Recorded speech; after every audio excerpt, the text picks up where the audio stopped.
Nag-request nga yung mga bata nga dito sa amin na gumawa nga daw ako nung nag-trending nga daw na oble kasi gusto nga daw nilang masubukan. Kaya naman agad-agad na akong bumili ng napakalaking swimming pool pati na napakaraming powder na paggawa ng oble. Nakatambay nga lang ako dito nga sa labas nga ng bahay namin nang bigla nga may mga pumuntang ang bata nga dito sa amin at meron nga silang daladalang cellphone at meron nga silang gustong ipakita nga sa akin. Pinakita nga nila sa akin nga ito nag-trending nga ngayon sa ibang bansa na oble kasi sobrang dami daw gumagawa nga nito at gusto nga daw nilang masubukan. Sige, gagawin ko to. Diyan lang kayo ha. Bibili lang ako ng mga kailangan ha.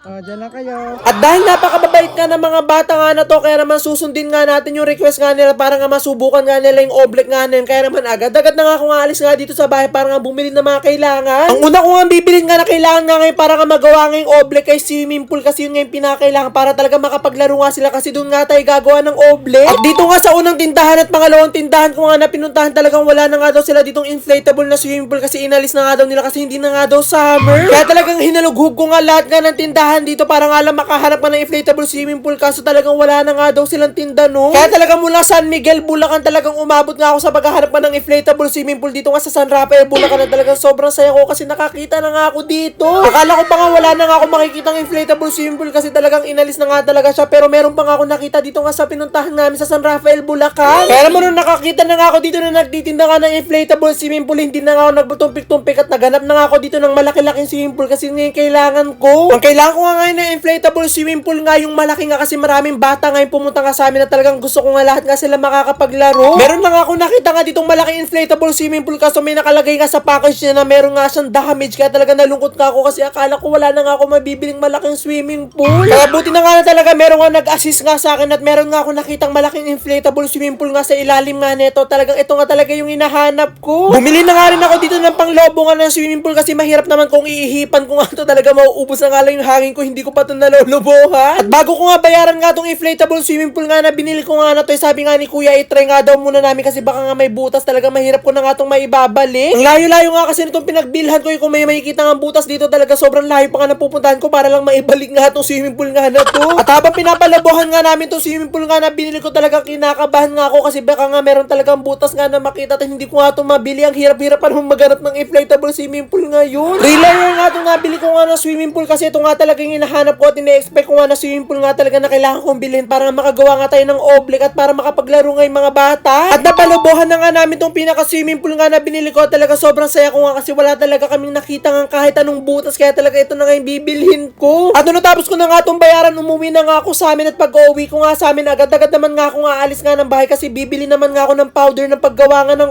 oblek. Kaya naman agad-agad na nga akong pumunta nga dito nga sa palengke para nga makabili nga ng powder nga para makagawa nga ng oblek nga niya. Talagang bumili nga ako ng 3 sako kasi malaki-laki nga yung swimming pool. At talaga namang excited na nga ako magawa nga yung oblek nga niya kasi lagi ko nga lang siya nakikita na ginagawa ng mga taga-ibang bansa. Talagang tuwan-tuwa nga ako kapag naglalaro nga sila doon. At may nga rin kompleto na nga rin itong mga powder nga na kailangan ko para nga makagawa nga ng oblek. Kaya naman agad-agad na nga ako umuwi nga sa bahay para nga magsimula na nga gumawa ng oblek kasi baka abutin pa nga ako ng gabi. Pag-uwi ko nga dito nga sa bahay, binaba ko na nga rin itong mga binili ko nga na powder nga para makagawa nga ng oblek. Tapos agad-agad ko na nga rin kinuha nga itong aking swimming pool para nga makapag-umpisa na.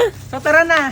At akala ko pa nga mainip na ngayon mga bata kakahintay nga sa akin sa pagbili nga ng mga kailangan para nga makagawa ng oblek pero nagulat ako kasi talaga nandito nga sila at naghihintay. Kaya nga sinabi ko nga sa kanila na ito na nga gagawa na nga ako ng oblek kaya naman manood nga sila kung paano ko nga siya gawin. Para nga sa susunod hindi na nga sila pupunta nga sa bahay para nga magpagawa lang ng ganito sa akin at sila na nga yung gagawa sa kanila. At doon na ilatag ko na nga rin itong nabili ko nga na inflatable swimming pool. Agad-agad ko na nga rin siyang hinanginan para nga makapagsimula na ako makapagtimplang at makagawa nga ng oblek. 2 layer nga lang muna nga yung hinanginan ko nga dito nga sa inflatable swimming pool para nga talaga madali ko nga magawa nga yung oblek at hindi nga ako mahirapan. Pagkatapos ko nga mahanginan nga itong aking inflatable swimming pool, agad-agad ko na nga rin kinuha nga yung mga powder nga para makagawa nga ng oblek at agad-agad ko na nga rin itong bubuksan para maibuhos ko na nga dito nga sa swimming pool. At talaga nagsisimula pa nga lang ako sa paggagawa nga ng oblek. Talaga nararamdaman ko na nga yung mga bata na talagang excited na nga sila na matapos to para malaro na nila to. Sobrang nagtitrending ngayon. Pinapakapitan ko nga sa kanila nga yung swimming pool kasi pag nagbubuhos nga ako nitong powder nga nga na paggawa nga ng all black talagang gumagalaw nga yung swimming pool. At ito na nga yung last nga na ibubuhos ko nga na powder nga dito nga sa swimming pool para makapag-umpisa na nga ako sa paggagawa nga ng all black. Kaya naman nung nabuhos ko na nga dito lahat nga ng powder nga na paggawa nga ng all black, agad-agad ko na nga rin kinuha nga yung hose nga namin para nga malagyan ko na nga ito ng tubig kasi yun nga isa sa ingredients para nga makagawa nga ng all black. At talagang bago nga ako maglagay ng tubig, talagang inayos ko nga ito muna mga nilagay ko nga na powder para talagang hindi nga sila masira at magbuo-buo. At nandito na nga tayo sa pinaka-challenging nga kapag gagawa ka na nga ng all black. Ito nga paglalagay nga ng tubig kasi kailangan mo nga talaga matansya yung mga ilalagay mo nga na tubig para matama mo nga yung consistency. Hindi ka kasi pwede nga dito lagay nga lang ng lagay nga ng tubig kasi baka talaga maging swimming pool ka talaga ito at hindi nga maging all black. At talaga medyo nahihirapan nga ako dito kasi kapag nga nilalagyan ko nga ng tubig talaga nagbubuo-buo nga sila kaya talagang kailangan ko nga himay-himayin. At syempre hindi nga ito magiging all black kapag hindi mo nga lalagyan nga ng kulay kaya talaga nilagyan ko na nga siya ng kulay at napili ko nga kulay. Ito nga violet para kakulay nga ng damit ko.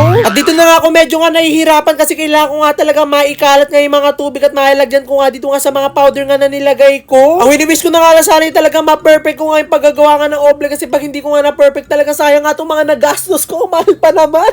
At maya nga rin nagawa ko na nga rin tong all black at hindi ko nga alam kung na-perfect ko nga pero sa tingin ko mukhang okay na nga to kaya talaga sinabi ko nga sa mga bata na maghanda na nga sila kasi pwede na nga sila maglaro dito. At ang ginawa ko nga dahil nga marami nga itong mga bata nga na to sinabi ko nga na tatlo-tatlo muna maglalaro at talaga sunod-sunod na nga lang sila. Tawa pa nga ako ng tawa nga dito nga sa isang bata kasi bagong tuli pa nga siya pero talagang hindi siya magpapahuli sa paglalaro nga nitong oblique. Kaya habang enjoy na enjoy nga siya dito nga sa paglalaro niya sa oblique talaga nakahawak ka siya dun sa short niya.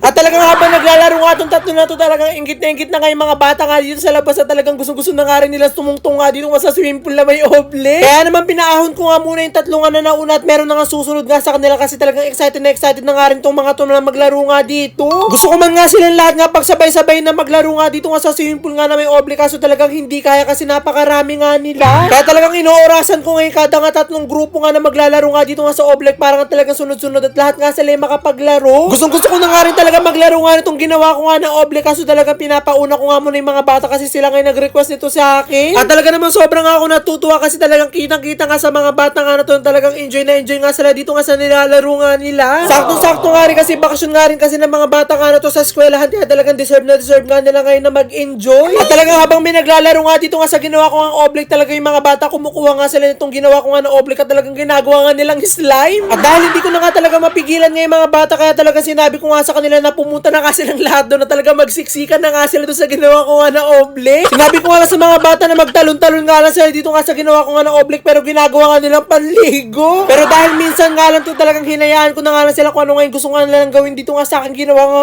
oblique. Kung ganito rin naman sana yung gusto nila dapat palang ginawa ko na lang bumili na lang ako ng sobrang laki ng swimming pool at pinaligo ko na lang sila kasi talagang pinapaligo nga nila yung oblique na ginawa ko. Mukhang pagkatapos nga neto meron nga mga nanay na susugod nga sa akin dahil sa nangyari dito sa mga anak nila talaga napaliguan ng oblique. At natapos na nga yung mga bata nga na maglaro nga dito sa oblique at talagang kanina pa nga ako nagtitimpe kaya naman agad-agad na nga akong pumunta nga dito sa ginawa ko ng oblique at ako naman ngayon naglaro. At talagang kung kailan pa nga nawala nga yung mga bata tsaka pa nga yung gumanda yung consistency nga nitong oblique at talagang naging literal na oblique na talaga siya. Ano ba yan? Kung kailan nawala na yung mga bata tsaka nagumanda yung quality nitong aking oblique, oh. Oh, di ba? Hindi na siya matubig. At talaga naman sobrang ako nag-enjoy nga dito. Sana nga yung mga bata rin na nag-enjoy nga sila dito nga sa na-request nila sa akin. Para mga zombie.